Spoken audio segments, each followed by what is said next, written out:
మహిమపరుస్తూ ఉన్నాం, దేవుణ్ణి ఆరాధిస్తూ ఉన్నాం. మరి మన కొరకు మరలా రేపు దినం ఆయన పునరుత్థానుడై జీవిస్తూ ఉన్నాడు.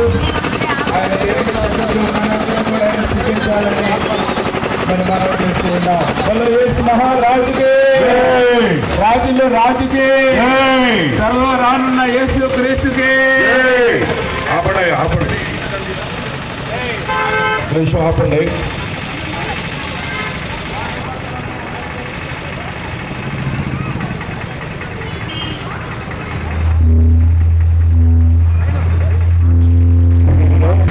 బాధాకరమైన అతి కిరాతకమైనటువంటి శిలువ మరణము పొందినటువంటి ప్రభువైన యేసు క్రీస్తు వారు సర్వ మానవుల పాప పరిహారార్థమై ఆయన మరణించి సందర్భాన్ని మీ అందరికీ జ్ఞాపకం చేస్తూ ఉన్నాం. నిన్నటి దినాన గుడ్ ఫ్రైడే అంటే ఆయన హత్య చేయబడలేదు, కానీ ఆయన తనంతట తానే మనుషులందరి పాపము కొరకు నా అంతట నేనే నా ప్రాణమును పెట్టుచున్నాను అని చెప్పినటువంటి ఒకే ఒక నిజమైన దేవుడు ప్రభువైన యేసుక్రీస్తు వారు. కాబట్టి ఆయన చిందిన రక్తము ద్వారా మన పాపములన్నిటికీ కూడా క్షమాపణ దొరికింది. వేదాలు బైబిల్ తెలియజేస్తూ ఉంది, రక్తము చిందించకుండా పాపములకు క్షమాపణ లేదు అని.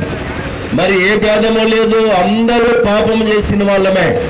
మరి మన ప్రభువు ఒక్కడే ఆయన మనుషులందరి కొరకు తన ప్రాణాన్ని అర్పించాడు. తన అమూల్యమైన రక్తాన్ని కలువరి శిలువలో మనందరి కొరకు ఆయన చిందించాడు. కాబట్టి ఆయన పొందిన దెబ్బల చేత మనకు స్వస్థత.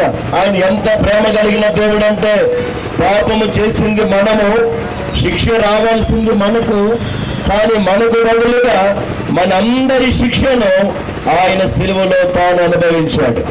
మన కొరకు ఆయన మరణించాడు. నీవు శిలువ వైపు చూస్తే శిలువలో ఉన్న యేసు ప్రభు ఆయన ఇలా మాట్లాడుతున్నాడు, ఇదిగో ఈ శిలువలో నేనుంది నీ కొరకే, నీ పాపము కొరకే, నీకు బదులుగా నేను మరణిస్తున్నాను, నీ రుణాన్ని నేను తీరుస్తున్నాను.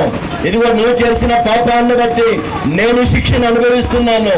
ఈ శిలువ నీ కొరకే అని